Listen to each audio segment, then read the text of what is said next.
think. So exciting. Okay, now that I've properly psyched you out and scared the bejesus out of you with my random vagueness, welcome, Rachel. This has been in the making for a long time because I had these friends tell me about you as I was entering the portal of Kohenet land. And of course, I'm like super nerdy, researchy online person. So I Googled and then went down the deep dive of your amazing visual art, poetry, performances. I have never seen anything like you.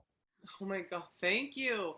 It sounds like you I watched The Quickening, maybe, which is like the spoken word film, and it's got like, yeah, the videos. It's the director is amazing. Yes. It's Bradford Cooper. Yeah, And I just yeah. just not to be confused with Bradley Cooper. Isn't I that the said kid? Bradford. Yeah, I threw that in for everybody. You Yeah, said the right thing. yeah. But then But they're here's the both next like thing. tall with brown hair. Like, Wait, yeah, there are some similarities.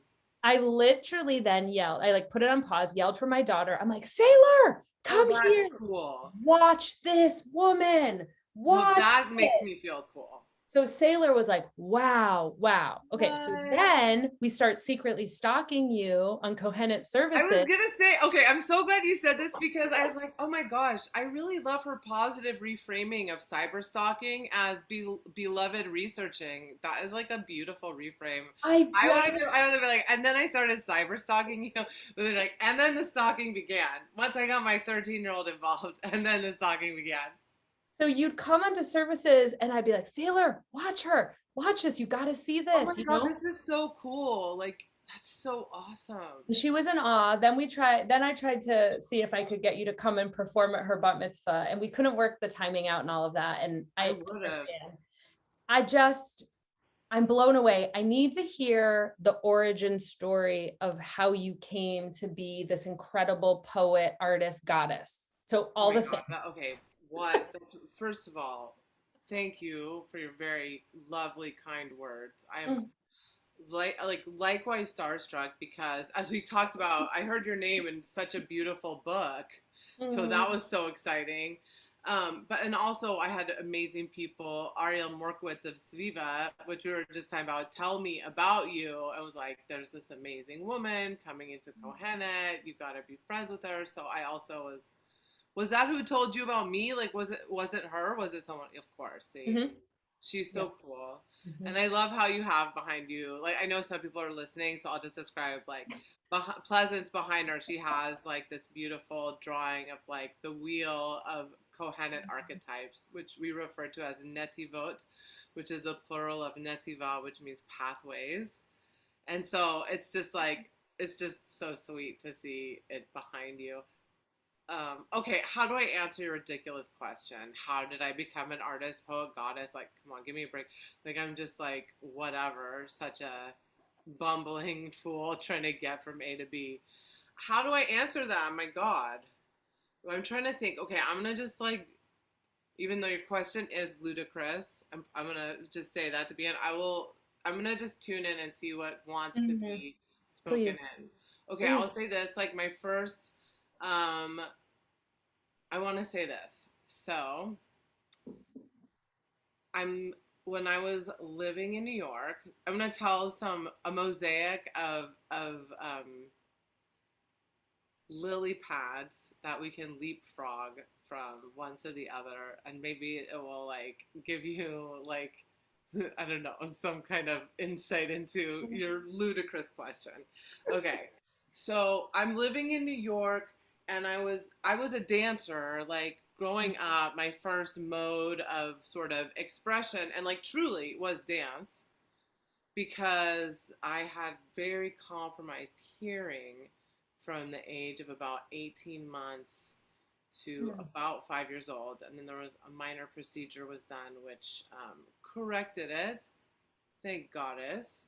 Wow. Um, but during that time, it sort of went a little bit unnoticed because I had tested having normal hearing when I was born, Mhm, right? So it sort of, you know, mhm. it wasn't as easily noticeable, and I think it was gradually deteriorating or lessening the amount of hearing I had. So anyway, just dance.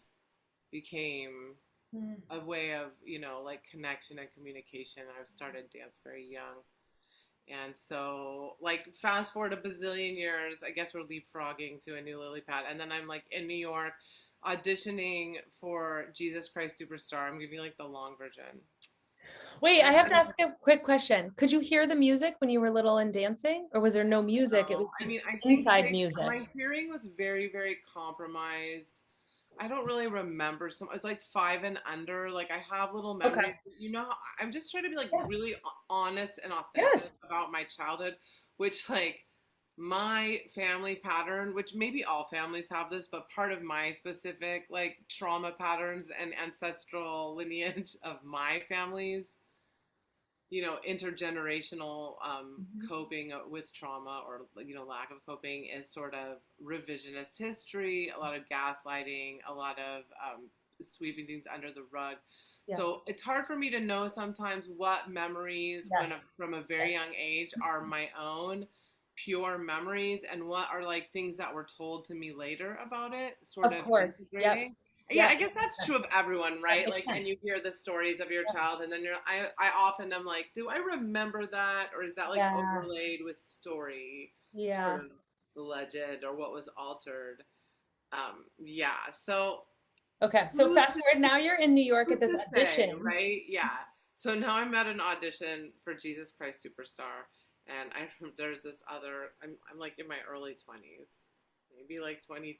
I don't know, so young, like maybe 22, and there was another woman there, and she just like Anyway, she caught my eyes across the room, and we got sent in a group like to go sing our like 16 bars together. We just sort of like fell in friend love like like across the hall from each other, and just like left that audition together, and like we went and smoked a joint and like stayed BFFs forever through like sobriety and journeys and all of the things, and we're still like besties. And she very early into our friendship, so we're living in Manhattan, right? And like back to smoking pot. I mean, it's like whatever, I don't know, you know what I mean? Just like so much life, so many iterations. But I just remember us, Yeah. like, I feel like we got in a cab together, like left the audition in a cab together and went to her place and just like started hanging out. And I remember she lived in this little teeny like apartment that was like a hallway, like a New York apartment. This sounds like it doesn't have to do with the story, but it's like, isn't it great? It's Don't so you love good. this shit? It's so Yeah. good. So I hope I'm So allowed good. to curse on your podcast. Yeah, of course. Poop is like not so bad. Yeah. So in this little tiny like row apartment, right, this hallway of an apartment, she had set up her keyboard. She's a piano player, incredible singer songwriter. Um, and she had set up her keyboard facing the wall because there was like nowhere else to put it in this hallway of an apartment. And she had hung up a mirror on the wall so she could like be interacting with whoever was sitting on the sofa behind her while she was singing. And it was like something about how she so openly shared her art, shared her expression, didn't wait for permission, didn't wait to get cast in a role. Like she was also, like I said, like she was auditioning for Jesus Christ Superstar. She had just done like a European tour of Hair. You know what I mean? So she was in that world too of like doing the, but also writing her own material and just sharing it in a way that was like very much discouraged among women. And in my experience, talk about just like, and by women, I'm just talking, gender being a spectrum and fluid. Right. I'm talking about just like gender roles projected on people. This idea of like, I think there's this subtle and not so subtle message about it's okay to share if you're asked, but don't share without being asked. Where boys are raised to like share in class more, and we know the statistics of getting called on more and all these kinds of things. Be like, wow, that's an amazing thing to share, getting a lot of encouragement for that. And she just had that ability to do that in this really pure way, not to assert anything. And so I mentioned that to say there was like some kind of powerful learning that occurred from that, but also she was very generous, not just in in that she shared her art and her expression, but that she wasn't competitive in any Mhm. way. And very shortly into our relationship would be like, do you write poems? You should write poetry. Why don't you write poems? And she'd be like, you should do spoken word. And I was like, no, like I just was not interested. Yeah. So legit, I started writing poetry by being nagged, literally nagged. I mean, I'm using that term facetiously, by being Right. supported, cultivated, Right. blessed, by encouragement, Oh. you know, by a bestie who's just like, I see the poet inside you. Did you always think in lyric and rhyme, your vocabulary and noticing is so incredible?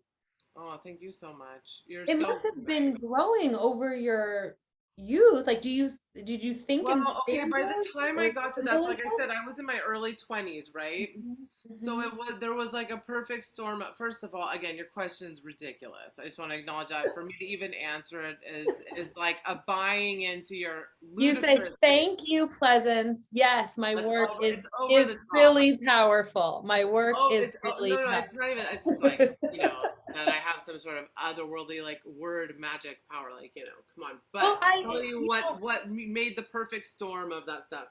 the thing I also just want to make the connection to, and the reason I'm asking is because I my whole life have been writing through stuff to heal it. So And beautiful. now I know to get it on the page. When I was little, the phrases and the words were spinning in my head, but I didn't know to land them somewhere to move through it.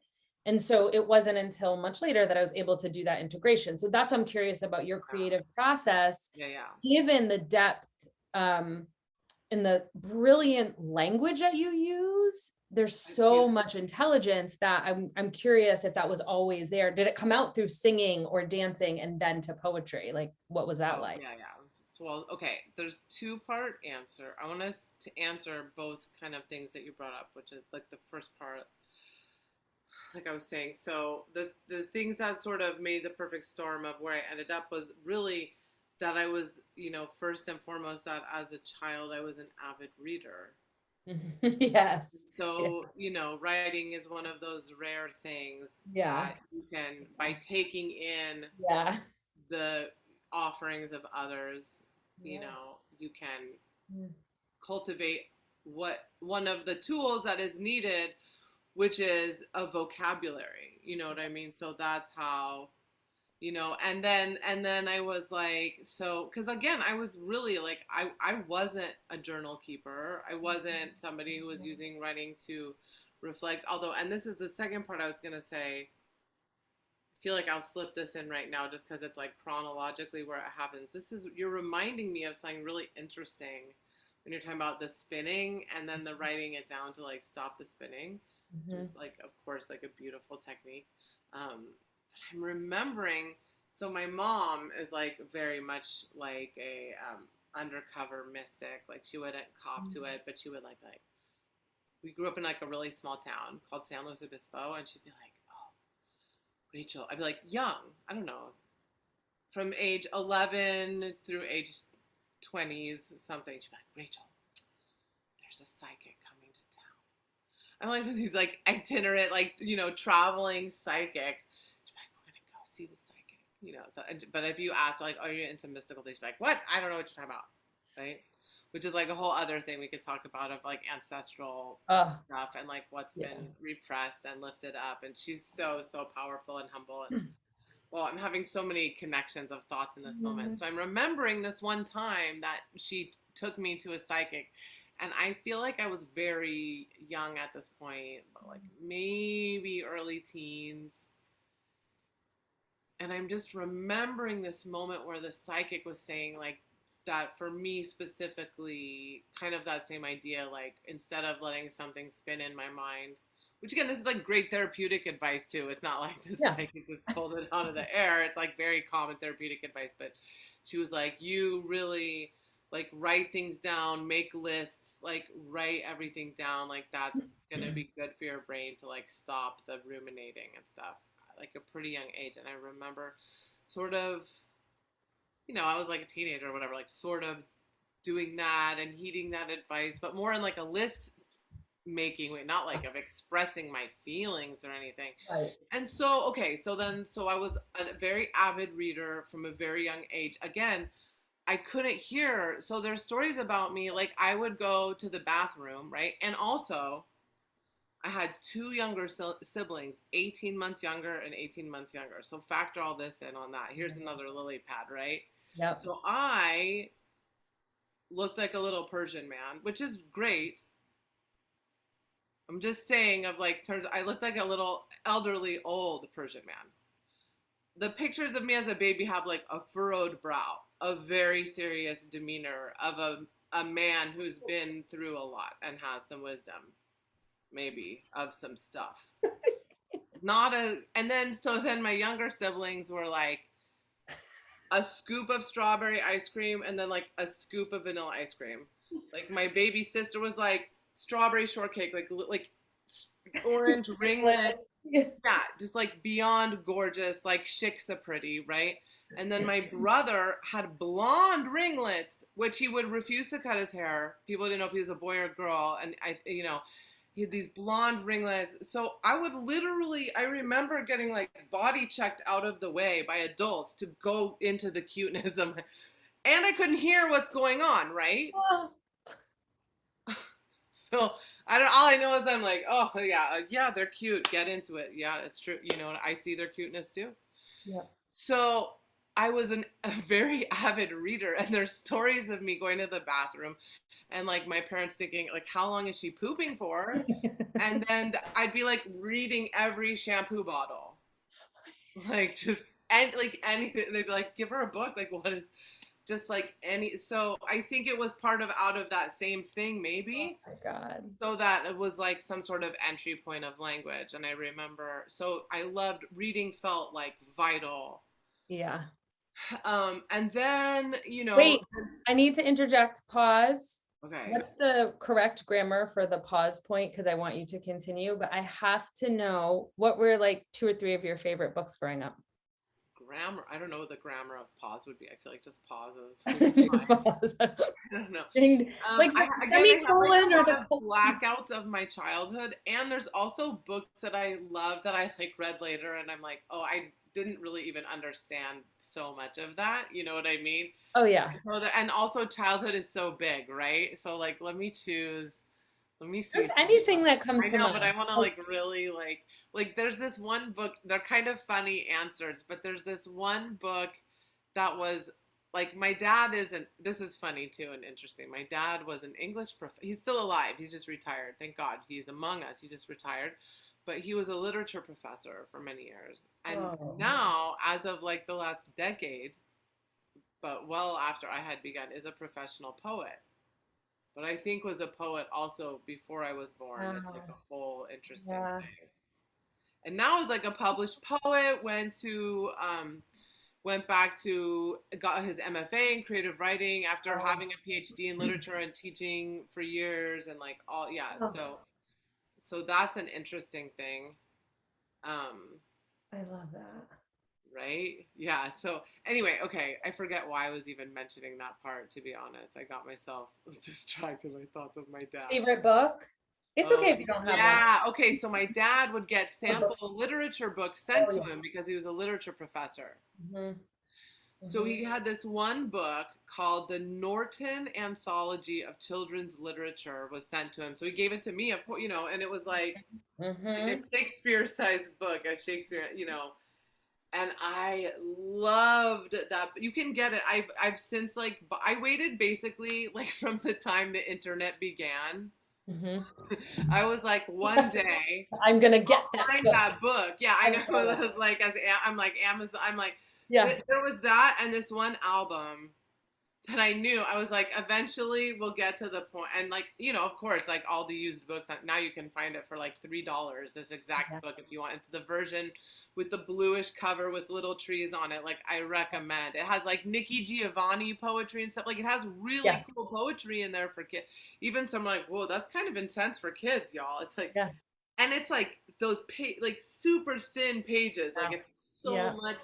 And I just, Oh, I loved that book. So I feel like mentioning that.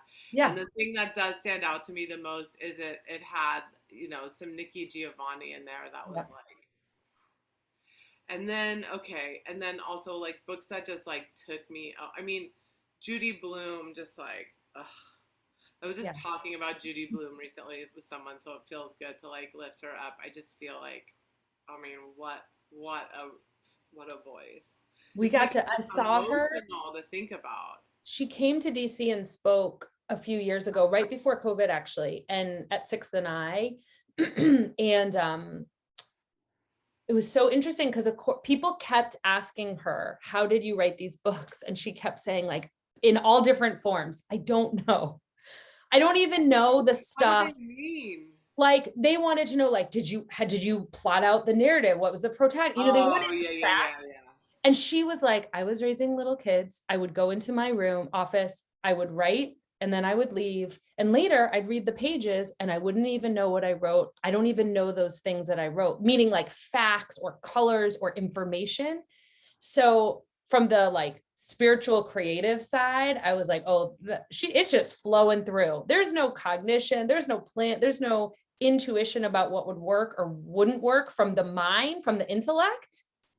She would just go and be like, bleh, and then it would be done. And she couldn't explain it. She just kept saying to us all night, I can't explain it. And everybody is so DC for people to be like, well, tell me exactly Yeah. how this, you know, what They was want the, to know the formula so they can yeah, re whatever. I can't think of the and word. understand it because it's so impactful when you think of those, your own bed or wherever you were reading it, your own life experiences, your own like connection to how she made us feel. I think people want to understand it. And the point is, sometimes with creative work, we're never going to understand it. We don't know where it comes from. We don't know how to, we don't need to put it in a bow and tie it up and put it in a box. It's just that moving, Yeah. you know? Yes, Okay. and I mean, part of my life is teaching creative writing. You know what I mean? So it's like Yes. yes, and Yes. Yeah. so I guess it's like about like, you know, sort of like setting the table for the feast. Like maybe there's Yes. some like element of magic that's like ultimately sort of unknown and but you can still like Put it in a container. yeah, yeah, like invite the guests, right? Yeah. You know, Love and it. have like all the best silverware out and like right? And so the voices are welcome to speak. But that like we still even Yeah. though Yeah. like we know things we're not conscious of knowing and not just from mystical places, right? Like we're limited Right. in terms of our Right. consciousness, so there Right. is also much that we know and also at this point the whole interwebs at our fingertips, right? So we are able to research and validate. It gets to a tricky place, you know what Yeah. I mean? Yeah. I don't want to say too much about just like, oh, research something and write in some other voice. It's not that. I'm definitely not And advocating. she definitely didn't have access to that. No, I mean, nowadays we do, but she definitely didn't. So it was really no. interesting, More what I think you what's know. interesting, what I hear her saying, and you like imparting this is she was writing out of necessity. She was like writing herself to Yes. life. She was like, Yes. this is my little Yes. window of time. Yeah. So these questions of like how, like, you know, critical theory, Yeah. how should I do it? What's the Yeah. right approach? What will be Yeah. the most efficient? She was like, what? This is like, you know, getting a hit off the oxygen tank. What are you kidding? Yeah. This isn't Yeah. about like, how can I maximize, you know, book potential? No, it's like, And I think there was something in the routine and the rhythm of it that speaks to your structured aspect, to the teaching of creativity or creative writing or painting or whatever, is that there was this rhythm and routine to showing up every day, especially because lives were, and she said this a lot too, like lives were so much smaller. You guys, you know, she said to us, you have to understand, we didn't have the internet, we didn't have phones. I was alone in my house with my children, and that was my only escape. And so just kind of the shift of all of that for us as creatives, like how much bigger our lives can be, which is yeah. good and bad. Yeah, it's true, but Complicated. also like if that's like what you would need to like give I'm like yes and like Like there's people doing that with their Instagram stories, and there's Oh people doing yeah. it on TikTok, and there's people, you know what I mean? And there's Yep. people doing it in nonverbal ways, Yeah. and those ways are super valid and amazing, and and so like I think it is just beautiful that she created, like you said, kind of like that container, that sacred Yeah. vessel to let it, and not worry about if it's right or wrong, just let it come out. Yeah. Yeah. There wasn't a lot of that. Okay, so now you're dancing. You've met this incredible friend, and we know we don't have like 5 more hours that I wish we had to keep talking about all of this. So Well, basically, then well, I what was happened? you had asked me like what were the things that made me have a Yeah. good vocabulary, quote unquote, in your words, a good Yes. vocabulary. But so it was being Reading. an avid reader, and then I was like, I was a huge hip hop fan from a very young age, like as yeah. So that also greatly impacted my vocabulary and everything about me, Hmm. and like everything good in my life. And I would actually challenge most people to deeply consider this.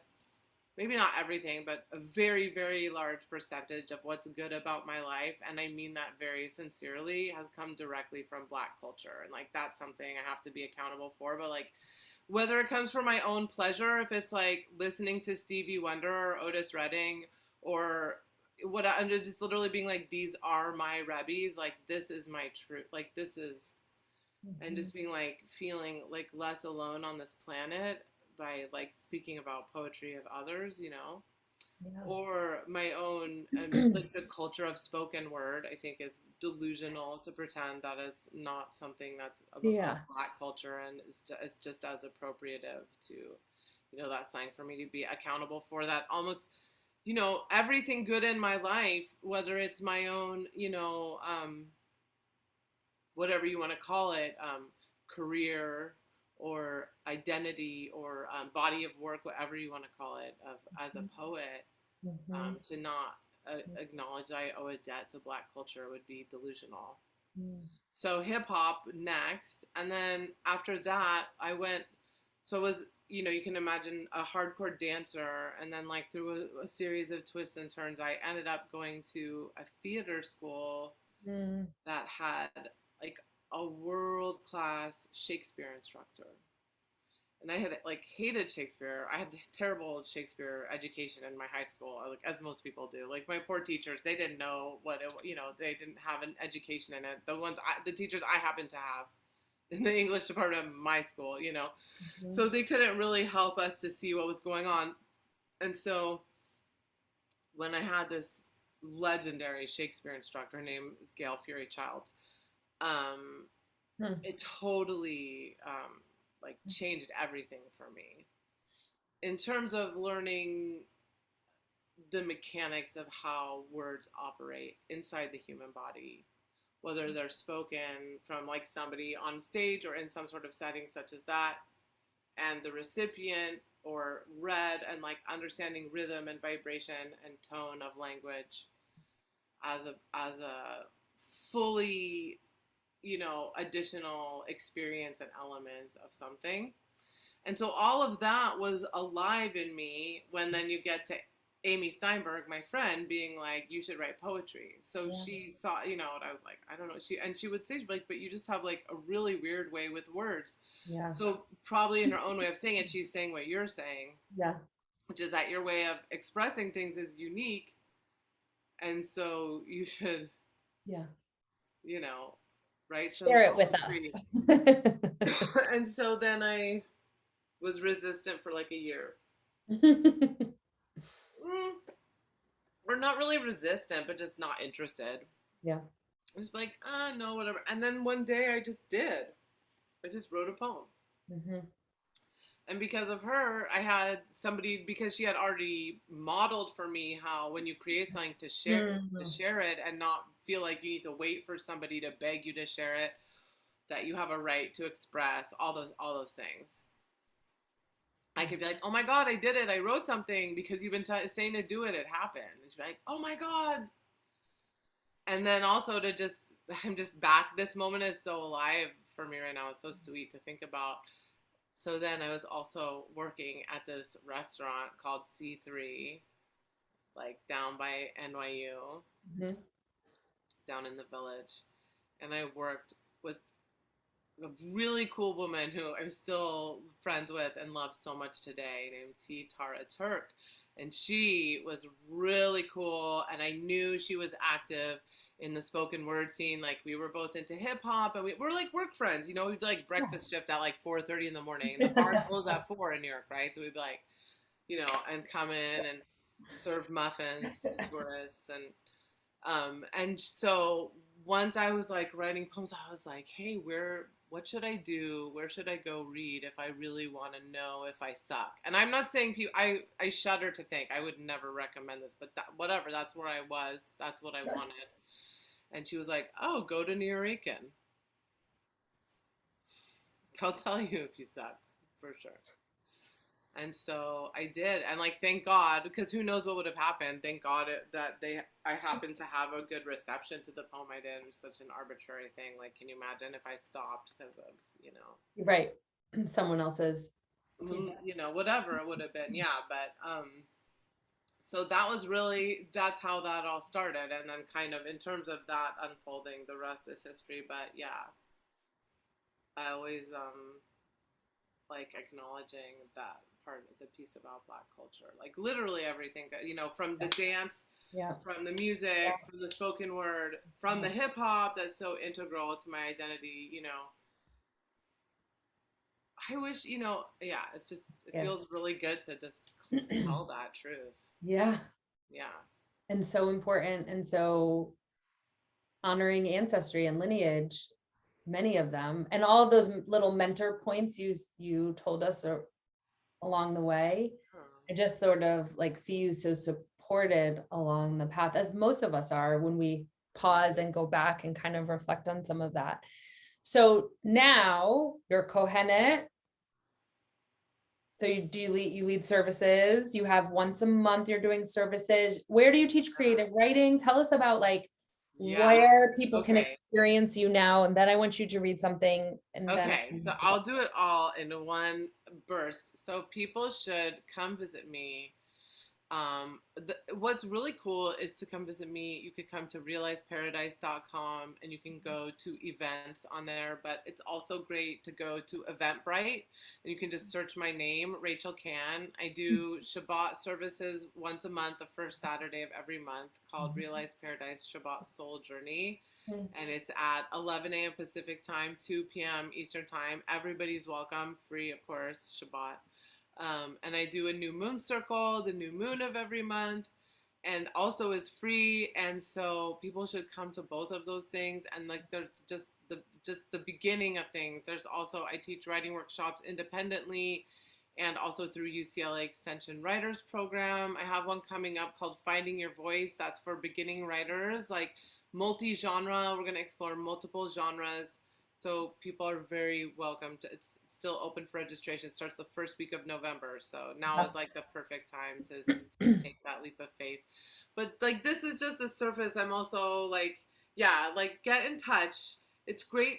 I mean, maybe just to say like the quickest thing, like if you're an Instagram person, you could go to my link tree, if you go to the link in my bio, it has a link tree, and then you could sign up for my email list, which is really the best way to get kept up to date on everything.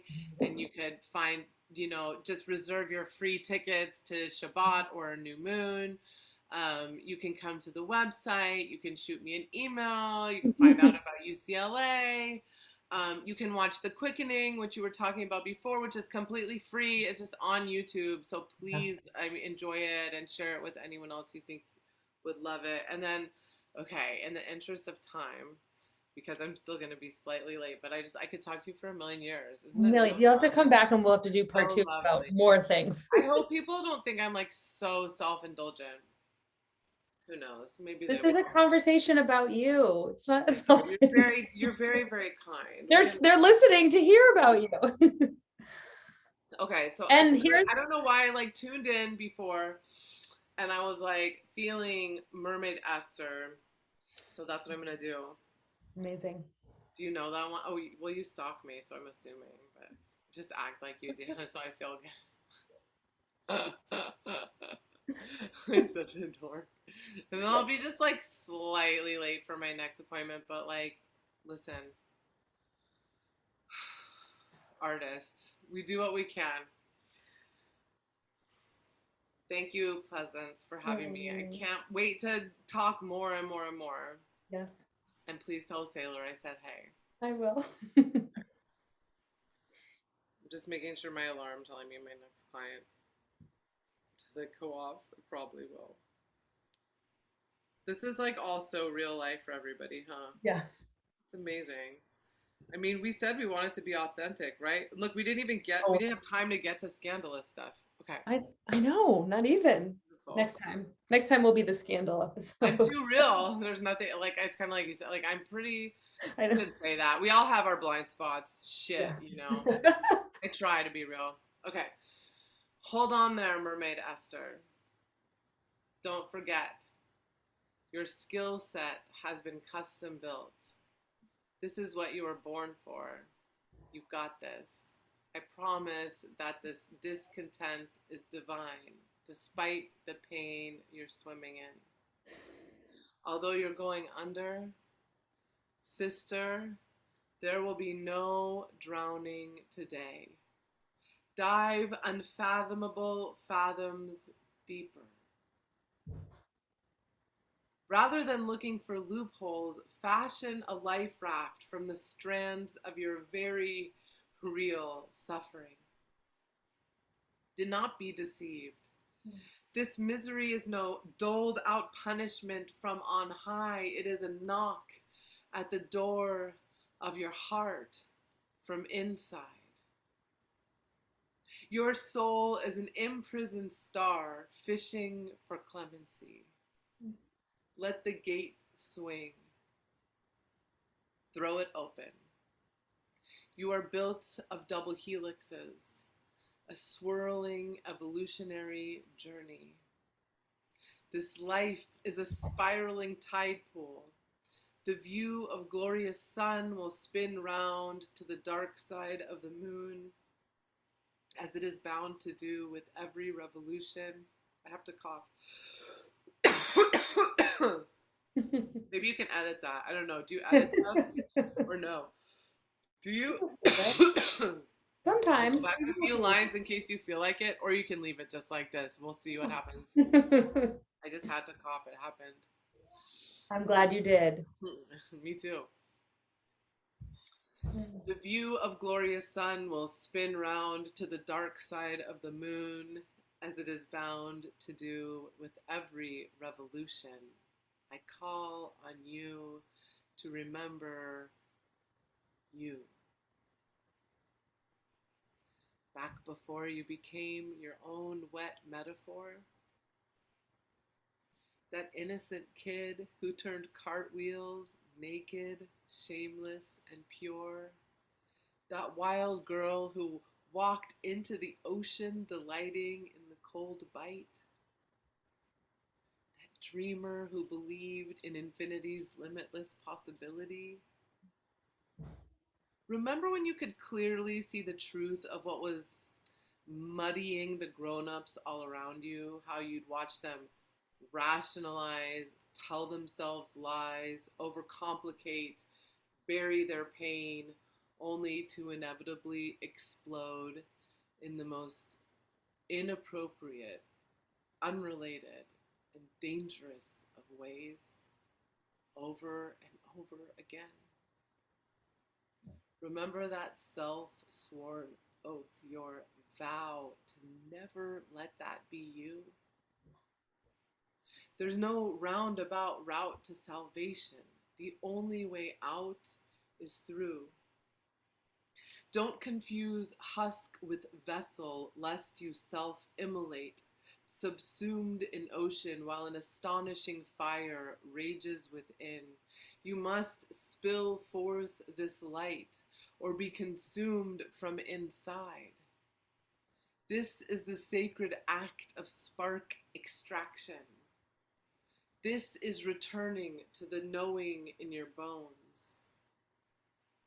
No more ignoring internal warning systems. No more denying inner guidance. No more collapsing under the depth charge of confusion.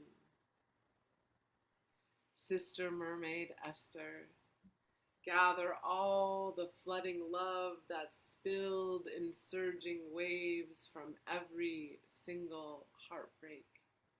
Return it to the heart home of your ribs, interstitial glow flowing out from within.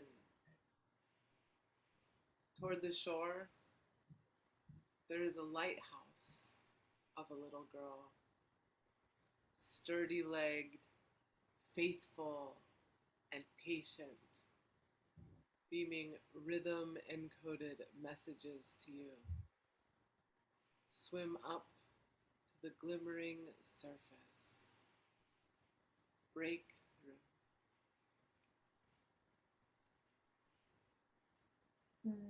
Thank you. You're so the most aptly named Pleasance. You have the I'm best, so, most appropriate name ever. I had to close with telling you, I'm so glad that we are alive at the same time in the Same. world. It's such a Same. gift. You are amazing. Thank you. Oh my gosh, the Thank pleasure you. is all mine. I'm so glad we used every single second. I hate that I have to run Thank so fast, but such a blessing to talk to you. you. Such a treat. Thank you for Thank you. making me feel interesting and You are. delightful. And Thank you. thank you for your Oh. wise, brilliant, tender energy. Mm. Talk to you More, soon. please more. Thank you so much for talking. Bye, honey.